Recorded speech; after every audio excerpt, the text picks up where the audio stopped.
Okay, so it's a minute past the hour here. So thanks for joining us today here for our webinar, The Business Case for a BI Portal. I'm Mike Smitherman with Metric Insights. I've also got Marius Moscovici on with me today, our founder and CEO. Hi, Marius. Hi, Mike. Welcome, Um, everyone. yeah, thanks for joining us. So we're going to standard webinar procedure. We've got some slides and a demonstration for you today around the BI portal. Feel free to enter questions in the chat or Q&A window. We'll keep an eye on those as we go through this.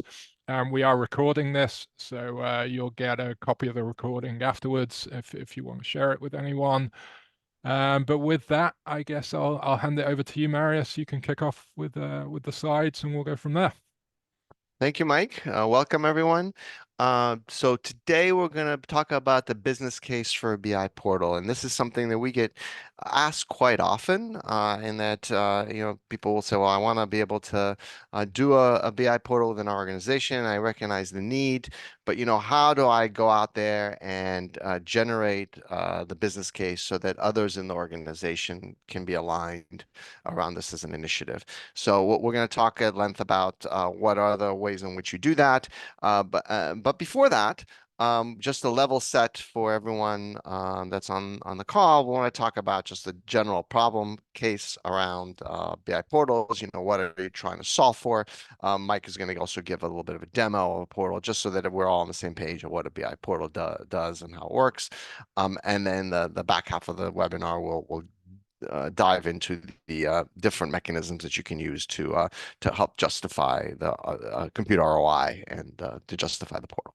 So so starting from the beginning here, if you think about what is the problem that we're trying to solve for with a BI portal, it's fundamentally that despite the fact that just a tremendous amount of money is invested into the BI space by most organizations, the results are sort of meh in this area, right? For most organizations, over 60% of content goes unused. Less than 50% of BI tool licenses are being utilized. We see this all the time, where people tell us that there are all these reports that are obsolete that are sitting out there. They're duplicative reports.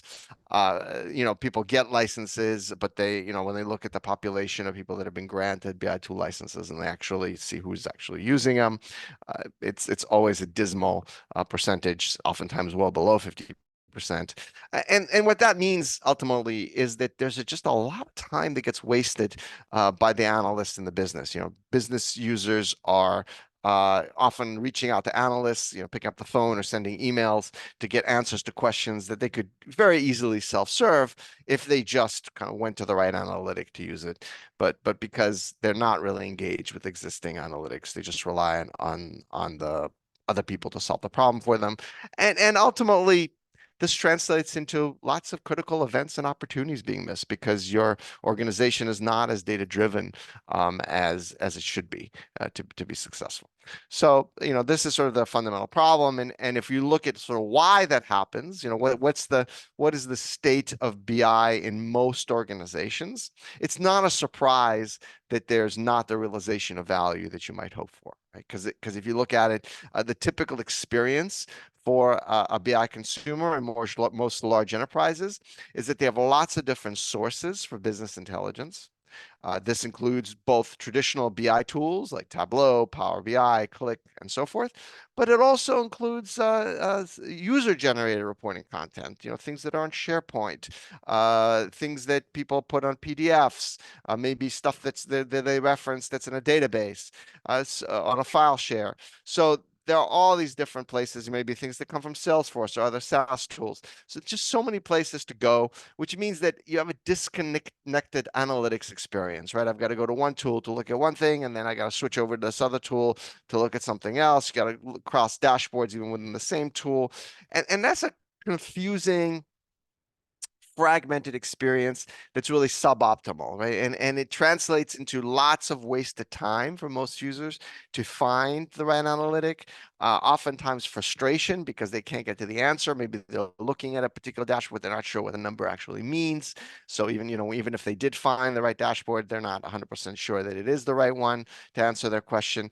And ultimately that frustration, translates into low user engagement. That problem that we just talked about a moment ago, where maybe less than, when you look at the number of people that have BI licenses, or the number of people should be using BI to make their decisions, it's a pretty low number relative to what's actually being used, right? Much higher number that should be using them than what's they're actually using the analytics, and that's the fundamental issue, right? So at Metric Insights, what we believe is that the state of BI is that everything should be governed. And if you can create a single pane of glass or a governed environment that pulls all of the relevant analytics for a user together, if you can deliver that in a way that it enables discoverability and enables a sort of a compelling user journey for the content, that they find the right analytic easily.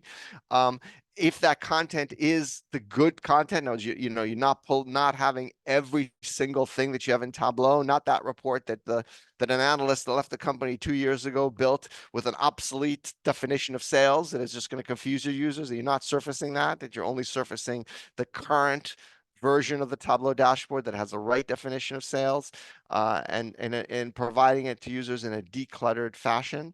If you can do all that, so you have true content lifecycle management and governance, then users will discover the right content and they will see a high engagement with that content. And we've seen that happen, and ultimately anyone that's implementing a BI portal, this is what they're trying to accomplish. They're trying to get to this end state. So how do you get there, right? What are the general sort of steps from a mechanical onboarding a new portal within your environment? What does that mean?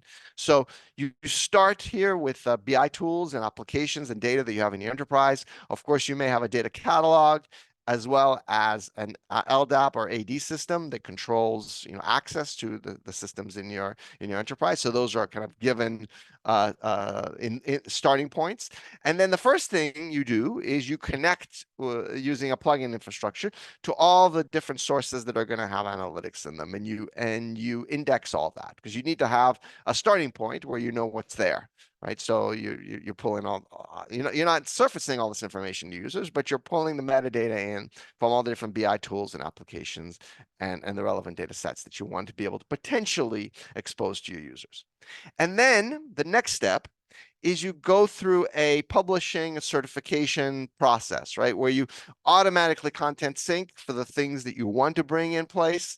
Maybe they're the things with high usage. Maybe they're the things that have been flagged in certain ways. You integrate with your data catalog if you have one. So to bring in metadata, maybe glossary definitions, a certification, other things that are captured, lineage, things that are captured in that data catalog that might be useful to users from a data literacy perspective, to help users understand, is the particular report the right report for them?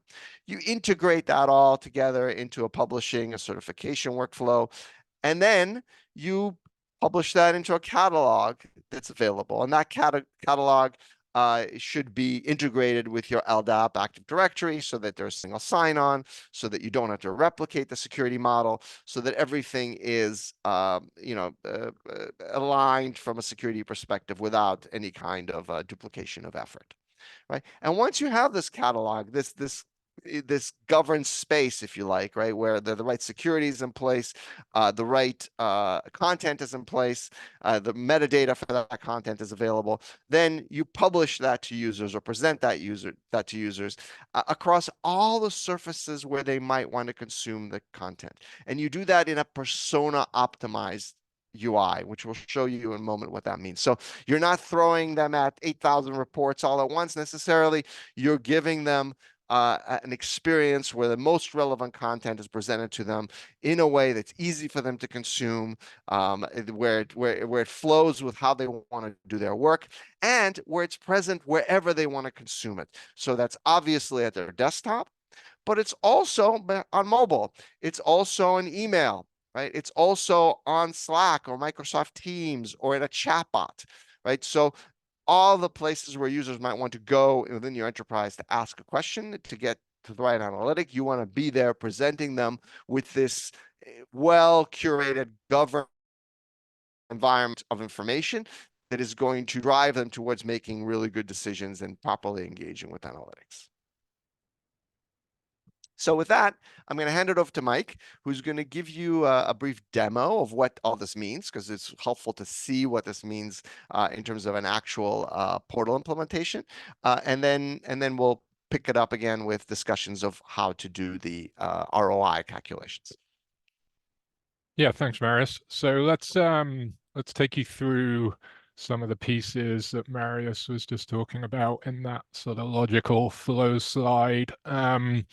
So what you're looking at here is is an instance of Metric Insights, obviously spun up, running in this case, or accessing it in this case through my browser. Each of these tiles that you see within the screen here is a particular asset that we've published into our catalog, that sort of central box in the diagram that Marius spoke about. So behind the scenes, and we can look at this in a minute, behind the scenes, what's happening here is we have those plugins connected into various tools. So you'll see I've got some stuff coming from Tableau, Power BI, Qlik. I've got some documents coming from a file store, SharePoint, wherever it may be. We've got those plugins connecting into those systems. And as we described, they're continually sort of monitoring those systems for what content is available, what's being created in those applications, and I guess, you know, highlighting them as potential candidates for something that you might want to publish into the portal and into the catalog. And we'll look at the publishing process in a minute. But for now, yeah, understand that these are reports and dashboards that we've chosen to be published and that are available within this catalog structure. Now, when we publish a particular tile, if we take the Tableau workbook here as an example, sales analysis, as part of the publishing process, we want to pick up a level of metadata that helps sort of describe what this particular asset is for the user. So when I clicked on that tile, what you're looking at here is a preview of this sales analysis report. And you know, from Tableau, we got obviously the name of the report. We were able to pick up an image of what the workbook looks like, and we do that each time it gets updated. So it's sort of an accurate image of what it is at this point in time. You know, we can pick up things like the last time the workbook updated, but as part of the publishing process, we can also add in additional metadata that might be useful to our users. And you know, this may be coming from various sources. It may be coming from your data catalog, or it may be something that's, you know, added as part of the process. But ultimately, it's things like ownership of the content. So who's accountable for it, both from, you know, if I have questions from a business perspective, or if I have questions around where the data is coming from, I know who to reach out to for that sort of information. It may be things like categorization of the content. So is this for internal use only? Is this something that contains publicly facing information? Does it contain PII data, sensitive information? And I should be aware of that. Anything that might be useful to the users, again, in understanding what this is. And additionally, things like glossary terms and definitions. So what metrics does this report contain? How are they calculated, and who's responsible for those definitions? All of those sort of things we can tag the report with, or the dashboard with, so that as a user coming into this, I've got the context around what this is and how I potentially should be using it. It will often get certified as well as part of the publishing process. So that's what this gold check mark is here. It tells me who certified it and when that happened. So that if I access this particular report or workbook, in this case from Tableau, when I go into that, I know what it is. I know it's certified. I know I can trust it. We keep you in the portal. We embed the live dashboard within the portal here. So now I'm accessing this Tableau report. It's live. I can filter. I can do everything that if I went to Tableau directly, I would be able to do. But I'm being kept inside the portal here. So if I were to go back to the main screen and access, say, an asset from Power BI instead, the experience is exactly the same. I get the metadata around that particular dashboard. If I drill into it, because it's something I want to look at, the only difference is we're now rendering Power BI in the middle there instead of Tableau. And that goes for all our BI assets, even if they're things like documents or spreadsheets sitting up on SharePoint or a file store. If I access that, in this case, it's a spreadsheet sitting in a folder. There's multiple versions of that spreadsheet sitting out there that I've got access to, monthly financial cash flow in this case, and we're PDFing it in this case and making it available in the same way. I still have that metadata and everything around it. So we pull in content in a standard way. We allow you to enrich that to help improve things like data literacy around the content so that users understand what they're looking at. And then we organize that in a single category structure for your users. So one of the challenges today is when if I'm a user coming into the organization and I have access to content in Tableau, and maybe we've got click content out there, and there's a SharePoint site with a lot of PDFs and spreadsheets. As a new user or as a user, I have to understand where that is and how it's organized within each of those systems. Well, we're able to bring that together into a single category structure that makes sense for your organization, a folder structure that spans the different tools. It's irrelevant where the content is. And Marius mentioned this in the slide. We sync that up typically with security. So reality is when you come into the catalog, you're only going to see content and categories of content that you have access to, regardless, again, of the underlying tool that it was created in. So we organize content here in one way. The catalog is then available to users. We have a search paradigm where you can come and look for content across data sources, across platforms. So I can enter keywords and search for content. It recommends common search terms, common content, but ultimately it's going to bring me back a ranked set of results based on what it is I'm looking for. And I can obviously go and filter out and by the different things like different platforms that might have come from, or the different metadata fields that we were looking at before, as I spoke about. So, maybe only show me certified content as it relates to sales analysis. So the catalog is a sort of key foundational piece of the platform and any BI portal. It's where we do the organization of the content. And I just wanted to jump across to another browser here where I'm logged in as a different user to sort of highlight the permissions and security aspect to this. So when I come in as this user, I've got access to a subset of categories that I have permissions to see. I have access to a subset of tiles based on those permissions. You'll see if I move this over, I can't edit these tiles like I could in the other one. So there's a functional permission set here as well that defines what I can do within the application. But ultimately, when I come in, I'm going to see content that I have access to. The exception to that is also where we enable what we call discoverability as well.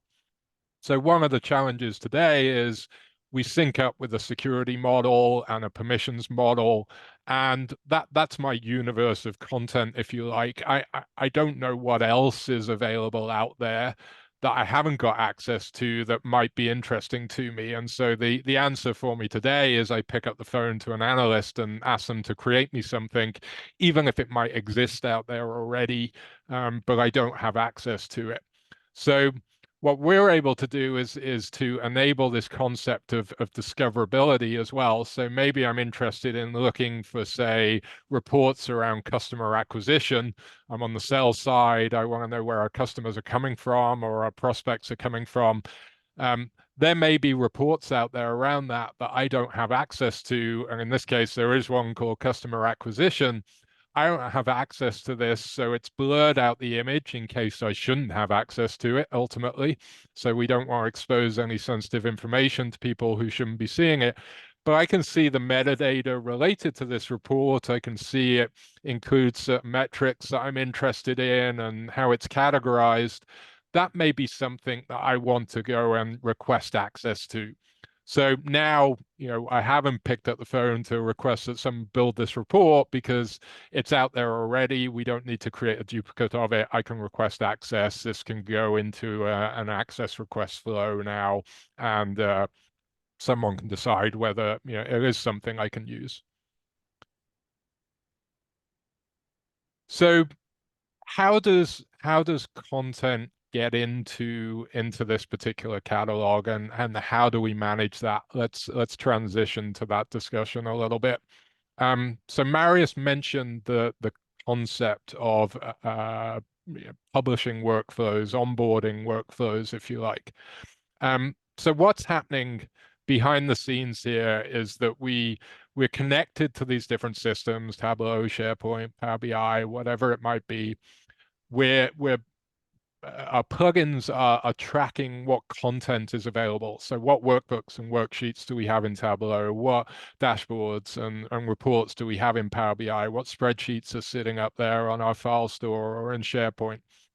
And as new content gets created, it can be onboarded into the catalog in a number of ways. One is, it may be that I choose to immediately add a particular piece of content into the catalog. I know it's something we've created. I'm happy with it. I'm going to publish it sort of manually, if you like. That's one way of things getting in there. A second way is we can automatically sync that content. So let's say you have a particular project or site in Tableau, or particular workspace in Power BI, where you've told everyone to put the production-ready content that they create. Well, we can synchronize that automatically into the catalog. When it gets created or it gets removed from that space, we'll make sure there's a tile available within Metric Insights. The middle ground to that is that we can assign new content to this concept of a publishing workflow, and think of it as almost like a production line, if you like, for the content that different stakeholders can have a review, if you like, of that content, potentially add in any additional metadata and documentation before it gets certified and published. And the number of steps within that workflow is really going to be determined by almost how important that report or asset is. So it may be a simple case where we're creating content, and it's just the analyst who is going to review that content and certify it in almost sort of a one-step, single-step process. In other cases, it may be sort of high-value content and high-consequence content where we want multiple stakeholders to sign off on it before it gets a level of certification into the catalog. And we may want that to happen every time the content gets updated or it gets changed, because we know we have to make sure it's governed and correct before we publish it. And as part of each of these stages, the different people will be responsible for reviewing the content, but also potentially for coming in and documenting it further. So maybe the business owner of this will add in additional tags or attach documentation to the content, assign other ownership to it before it goes on to the next step and gets certified. Regardless of how the content comes in, ultimately, what we're striving towards is any tile that ends up within the catalog has been through the appropriate level of governance and certification before it gets made available in one of our categories to our end users. So we've created this governed space now, this centralized catalog for users. It's only containing the curated content that we want our end users to get access to. We've layered on the permissions and security model around that. Once we have that, we then have, and this is kind of the top right part of the slide that Marius was showing, we then have the ability to present this content to users in different ways. And I want to show you some examples of that. So obviously any user could come in and look at the catalog and search for content, favorite their tiles, whatever it might be. But most users, most business users in an organization are potentially thinking about reporting and data for a few minutes every day. There's a set of content that they consume, a set of metrics that they're interested in, and we can present that content out of the catalog in a way that's going to make it much more consumable. One way is through the ability of creating very customized user interfaces and user experiences on top of the catalog. Think of them as almost like mini websites, if you like, that sit on top of the catalog of content that a user has access to and presents it in a much more user-friendly way. So an example might be here where Andrew is responsible for the sales and marketing organization. So there's a set of content in the catalog that he's interested in. So we bring him into a more welcoming landing page here that gives him quick access to the folders of content that he might be interested in. So I don't have to go through, multiple tiles and flip back and forth between tiles to access my content in different tools. I can come in and just quickly browse through the different applications and dashboards that I have, regardless again of the different data sources that they might be coming from. So in that case, I switch between Tableau and Power BI. So quick access to the folders that he's interested in. Maybe we've got other links, that may not be in the catalog that may be useful to them, FAQs, knowledge bases that are external.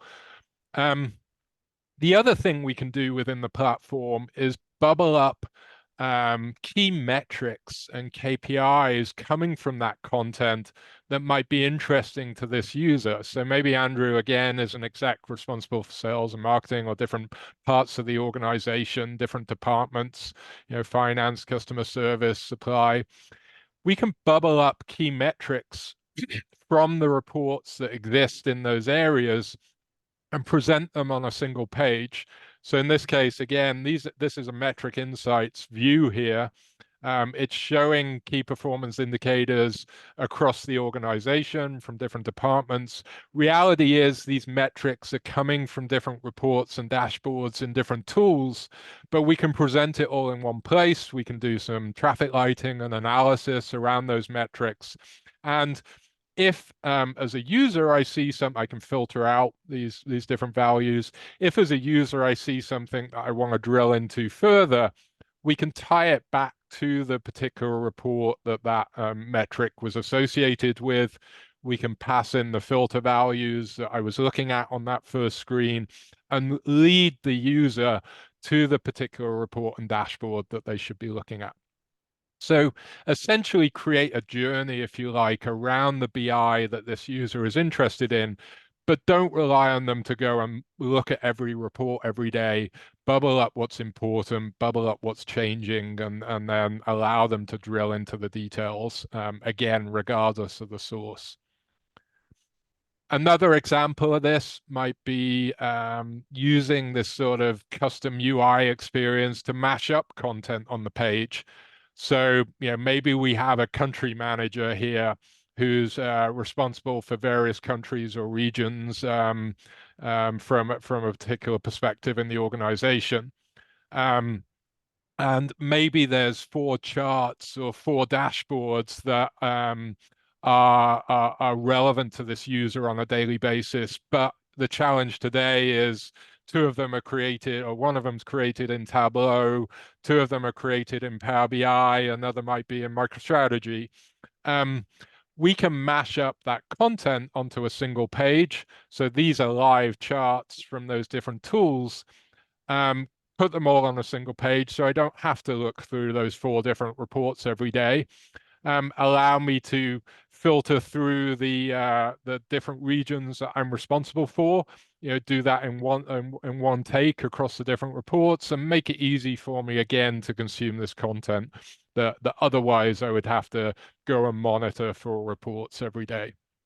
So just a couple of examples of the sort of things that you can do with this custom user experience, but the end result being that I can create a very customized flow for each of the personas in my organization. So portal pages are what we call these as portal pages, custom UIs, are things that you can layer on top of the catalog to present content, make it easier for people to consume it. We also integrate with obviously email and distribution of content. You can push this content to email. You can push it to collaboration tools like Slack and Teams. The idea here is that we can burst that content. We can distribute that content to users on a schedule or when things change in the data. So in this case, sorry, if I just go back to my catalog here, if there's a set of content that I'm interested in as a user, I might star that content and add it to a favorites folder. If this is content that I want to push out to other users as well, I may drag tiles into a particular folder and include them in what we call a burst, which has a schedule and a distribution list associated with it. But ultimately, the end result is similar to sort of that portal page experience I showed. We can start to mash up content into an email structure. These are template-based. They can look and feel any which way you want, but maybe it summarizes my key metrics at the top. Maybe it picks up an image of what my dashboards look like that I'm interested in and following, even though this one might come from Power BI, this might come from Tableau, this might come from another tool. I can access that all in a single email or distribution. I can attach things like PowerPoints or PDFs of that content as well. So if I'm an exec on the road and I still want quick access to this content, but I'm going to be offline, I can pick this up in an email. And obviously, when I get back online, I can drill into this content and look at it in more detail. Not showing it here, but mobile as well. Marius touched on, the portal page experience, the customized UI experience, the bursts, those email distributions, the catalog itself is all available through a native mobile app on iOS and Android as well. So if you have remote teams or people on the road, they too can get access to the same content in a mobile optimized form factor as well. Final thing I want to touch on before I pass it back to Marius, and we'll spend sort of the last time on talking about the business case around this stuff, is just around sort of tie it back to sort of the usage and engagement with BI that Marius mentioned in the initial slide deck. So oftentimes the success of a portal is measured by an increase in engagement and utilization of the BI that's getting created around the organization. And we can track that within the portal itself. So, as users are engaging with different reports and dashboards, regardless of tool and regardless of where they might be engaging with it. So are they looking at it in email or through the mobile app, or are they accessing it through the portal here or through a customized user experience? Even for some tools, if they're accessing it directly in the tool itself, we're tracking those views and that engagement so that as an owner of a certain set of BI within the organization, you can start to see how your content is being used and whether it is still being used. So we can see what content is most popular, what's increasing in popularity, what's going unused, what's sort of decreasing over time. So that, again, as a user, I can start to see different engagement patterns with the reports that I'm putting out there. Because reality is every sort of BI asset has a shelf life associated with it. Over time, things change within the business, and we need to update our reports and dashboards or retire them if they become obsolete. Well, we want to know when that happens so that either we can update the dashboard or we can remove it from the catalog because it's no longer relevant, and we can remove that clutter so that users aren't confused by it. So tracking engagement is key, both from sort of the success of what we're doing, but also to create a sort of a clean space, if you like, for people to access that.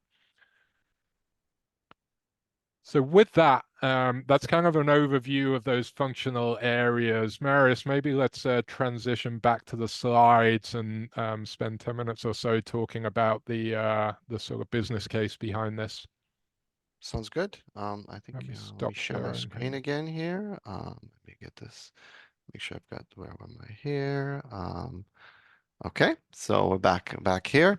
So let's talk now about how to build the business case. And I'm going to talk about sort of, I'd say kind of maybe even three different areas.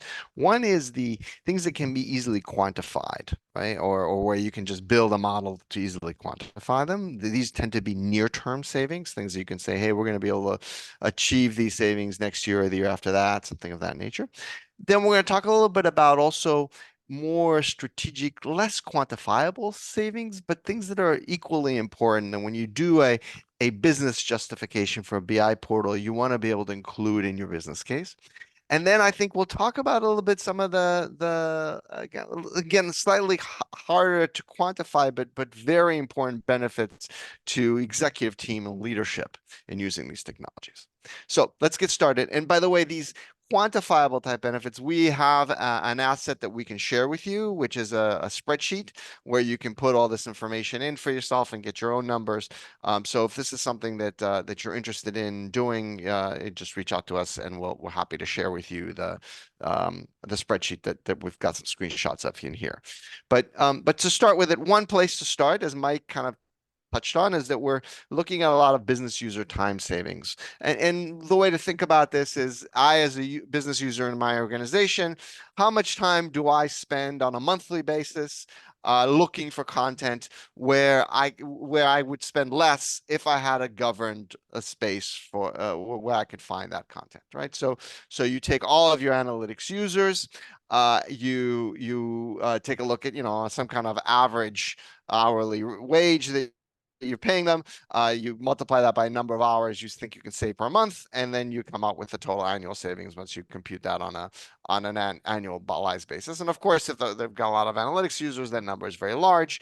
You want to pick numbers that you can defend, but it's pretty intuitive and obvious to management to say that yes, if there's a governed environment that's well organized, where people can search for content across all tools, there's going to be some efficiency gain for analytics users that can find their content much more quickly, right? So that's the idea. And then of course this savings also would factor in thinking about, for those same users, how much time can I save users through those like bursting and distribution mechanisms that Mike showed. So if I'm receiving this report in email once a week when it's updated, if I'm receiving my report in Slack or Teams when it's updated, or just as a push to mobile, how much time does that save me where I just don't have to go look for that report in any kind of portal or go look for that report in a BI tool itself, right? So there as well, that can be factored into the hours that can be saved. So you take that number of hours that you can justify for saving on an average basis and plug it into here, and you get savings associated with this for business users. Another sort of component here, because what we just talked about is sort of ongoing every month savings. One area where you realize a lot of savings from a portal, which can be quantified, is for new users. So all of us in our organization, there's some turnover. There are going to be new people that come in. And one of the big challenges for any kind of knowledge worker coming into a large enterprise, whether they're new to the enterprise altogether or whether they're just new to the function that they're performing, lateral type move, they are challenged with knowing which are the right reports and sources of information that I should look to in order to answer my day-to-day questions. And usually to figure that out, they reach out to coworkers, they try to, look at notes maybe that were left for them. They just sort of do this whole discovery process. And there is quite a bit of time usually that's spent for a new employee or new somebody going into a new role, figuring that landscape out. So if you simply look at, how many people do you expect to have either new hires or people that are transitioning jobs in your organization? Again, thinking about how much time on average would somebody be expected to spend to try to figure out the analytics landscape that you can save through having a well-governed environment, multiply that by some kind of average hourly wage, and you can get an efficiency improvement that you can achieve by for new users through the portal. Right? So that's sort of a second item. A third item, which is essentially like the way to think of it is the flip side of that equation, is if I'm creating a well-governed environment and a place where users will come in to do self-service, right? Then by definition, I'm going to save a lot of time for my analysts, right? So this happens in two ways. One is that users are going to, the analysts are going to have to answer fewer ad hoc type questions from users that they can self-service on their own. And if you talk to your analysts in organization, you'll find that quite a bit of time is spent on an ongoing basis answering questions that users can in fact self-service, right? Which report do I use? What's the right number, for this thing, so on and so forth. The second thing though, is that analysts themselves are going to save time because the discoverability aspect of a portal, what Mike showed you with that fuzzy image when you're searching and the ability to see metadata for things you don't have content for, are going to save you from being able to, from having to create lots of duplicative content. So in every large organization, there's a problem today where analysts will build content that is very similar to something that already exists, simply because they do not realize that particular asset existed. Some other analyst created it, they gave it access to group, but they didn't include them in that. It's an adjacent team, and so on and so forth. So this, having the ability to discover content as an analyst, makes it possible for you to either save time by not having to recreate it, just reuse that content, or request access for that simply to be able to use it as a starting point and modify it, right? So it gives you a head start. And that represents significant savings with a set of resources that are quite expensive. BI analysts are not cheap. When you look at loaded costs with the benefits and so forth, they're often six-figure type costs, right? So if you look at the number of analysts in your organization, the average, some kind of average assumed salary after you factor in benefits, you look at the percentage savings that can be done through both enabling true self-service in the organization and eliminating waste that occurs due to duplication of content, improving their efficiency also through the tools that Mike showed you around optimizing usage analytics, right? If analysts are given tools so they understand what content is actually being used and which content is not, then they can further refine their efforts and make sure that going forward, they're spending time in a smarter way, building things that users actually want. Right. So all these things contribute to some significant percentage of time savings, make them more efficient, and therefore an annual savings that you can justify there as well. And then the sort of final piece of the quantifiable part of this whole solution is to look at licensing of BI tools themselves. So if you look at those usage statistics, as Mike said earlier, you'll find that in fact, many of your users are not using BI tools at all, or I should say, there are lots of users that are using BI in this very rudimentary way where they don't really need a full license of Tableau or Power BI.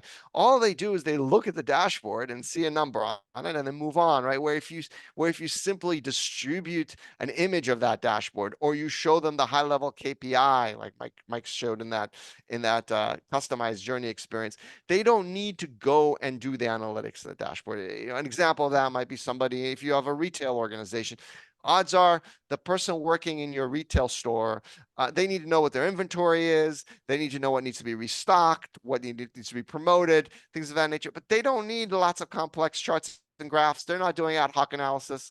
They're just doing their day-to-day job, stocking the shelves and selling the merchandise. So if you've got BI tool licenses for those folks, well, they're either not using them or they're underutilizing them.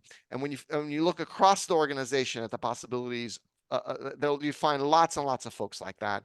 And there's a tremendous amount of savings that can be done by then right sizing the commitment you have to your BI tool infrastructure so that you're actually using it smartly with the true analysts and the people that are doing the data discovery and the people that need that drill down capability.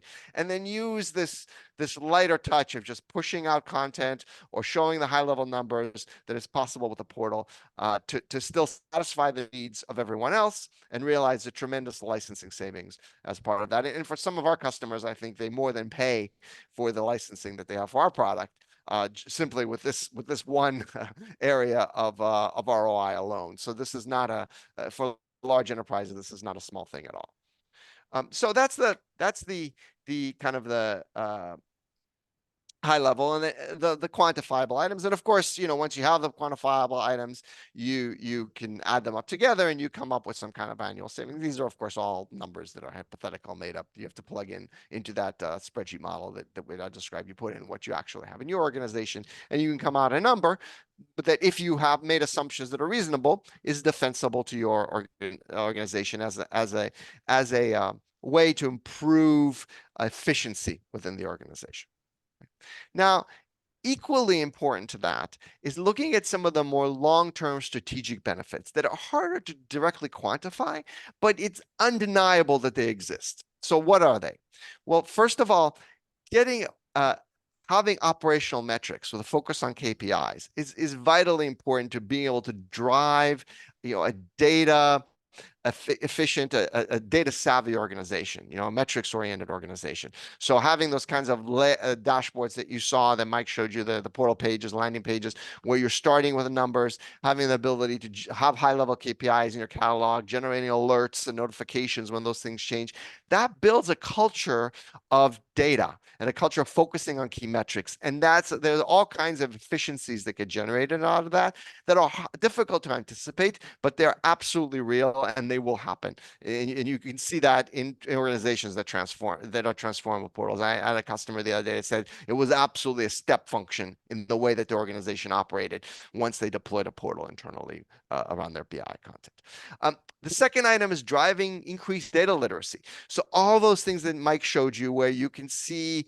glossary term definitions, you can see what content is certified, you can see ownership, you have all this context around the analytics that you're looking at. It is incredibly important to have users be confident with what they're looking at and they're interpreting the data correctly, and then they go and make the right decisions with that. And that is, again, a critical value add that you're providing the organization. And then, cross-functional collaboration, because you've got multiple people in the organization accessing content that's relevant to them that maybe other teams built and are available. And then generally kind of looking at using alerting and KPI-oriented approach to be much faster at responding to issues, right? So if you're receiving an alert on critical KPIs when your sales is trending low on a particular day, you can take action right away.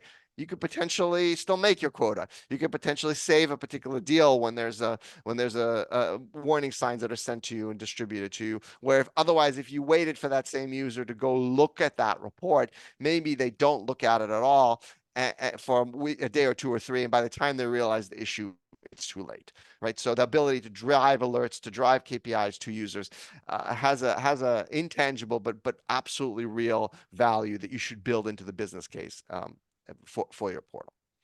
And then I think the other piece, the sort of fourth leg of the stool, if you like, is the impact on your leadership, right? So I think it's universally true across all organizations that leadership in the large enterprises underutilizes analytics, right? And the reason they do this is very clear. Right, there are simply too many dashboards that they would need to look at because they have, as Mike said, they have a wide area that they might need to cover, right? They need to look at financial metrics and HR metrics and metrics on different operational aspects of the business. And they in order to stay on top of that, they have to look at so many different dashboards every day, spend so much time of that it's just impractical. These people are very busy. And so because it's so hard to get to the key KPIs that they need, they end up not using analytics at all and just making decisions out of gut, or they may use a fraction of the analytics that they should be using. So if you can create these experiences like the one that Mike showed you, where you start with your KPIs, you start with the things that require your attention, and then you drive from that into the detailed reporting as that user wants to know more, then you can create this data-driven approach to decision making that is incredibly valuable. And then furthermore, if you supplement that by pushing out to people's emails and mobile the reporting that's most critical to them, so you don't make these time-starved executives go to a dashboard to look at things. You drive the relevant dashboards to them. You give it to them on mobile. Those things, again, they make it possible for people to get value out of these analytics quickly. And for your executive team, that's incredibly important. And that is absolutely valuable, and that will drive the quality of decision making. So again, can you associate a specific number on this? No, but it should be included in your business case because it's undeniably a value add that all organizations that implement BI portals effectively achieve. So with that, I guess, Mike, do we have any questions? Yeah, thanks, Marius. So yeah, we've got a couple minutes for questions. There's a couple that have come through. Some quick answers here. So will we work with SAS VIA, I think it's described as. So we have actually just released we just created and are currently releasing a SAS plugin for VIA. So yes, that is available. I guess, just to talk about our plugin strategy in general, we obviously have a library of plugins. There's a list of those on our website, and it's changing all the time because we get requests from customers to build additional plugins. So if we don't have something, as long as there's an API that we can work with for a particular tool, we're looking to build new plugins all the time. But yes, good timing on the SAS question. We have just created one. Second one here, does it integrate with Purview? So yes, we do have an integration with Purview from a data catalog perspective, and that ties into a third question, Marius. Maybe you want to take this. Is a data catalog a requirement for a BI portal? Yeah, that's a great question. So it is not. One of the ways to think about that architecture is that if you have a data catalog, then you can absolutely leverage what you have in that data catalog, whether it be glossary terms, whether it be lineage, whether it be certification or other metadata, such as ownerships. You can leverage that and integrate that in. But oftentimes, customers do not have a data catalog, or even if they have a data catalog, not all of the metadata that they want to present is stored there. Perhaps other things are stored in Excel spreadsheets or CSVs or SharePoint lists. Or it just exists in the end users' heads, and they need to sort of provide it as they onboard the content. So part of that workflow concept that Mike showed you earlier includes the ability to add metadata, and that metadata then can supplement what is there that's being pulled from the catalog. So it's not uncommon for a customer for our customers to have some subset of columns coming from the data catalog, some subset of columns coming from manually entered as the content is added, and some coming from like a SharePoint list or something of that nature. And then in fact, because of the fact that we plug into all these different data catalogs, we're also agnostic about which catalog you use. So we have had customers switch from, I was using Purview and now I'm using Alation as an example, or vice versa. And it's a seamless process because we just repoint to the new home of that content and bring it in. So if you decide over time that you like one catalog versus another, just like if you decide you want a new BI tool, you can plug that into the portal. If you have a new data catalog, you can plug that into the portal as well. So yes, Purview, sort of all the big players, Alation, Collibra, Informatica, working with all those different catalogs, if you have them. Question here that I think is really asking about deployment more than anything. Do you have a Canadian stream, i.e. ensuring data stays in Canada? So our platform can essentially be deployed anywhere. So that does include public cloud deployments where we host it for customers, and we can host that in different regions depending on where you need it. But customers can also deploy this on premise. So, keep it behind your firewall entirely within your organization. You can deploy it into your private cloud as well. So we support all the major cloud platforms. So if there's requirements around, where data is, then you can control that from a deployment perspective. So it looks like there are questions, and we're close to the top of the hour here. Thanks everyone for joining us. We will, as I said at the beginning, and answered a question around this, we will be following up with a recording of the session and the presentation so that you can share that. But thanks for joining us today. Thanks, Marius, and we look forward to talking to you again. Thank you, Mike. Thank you everyone for joining.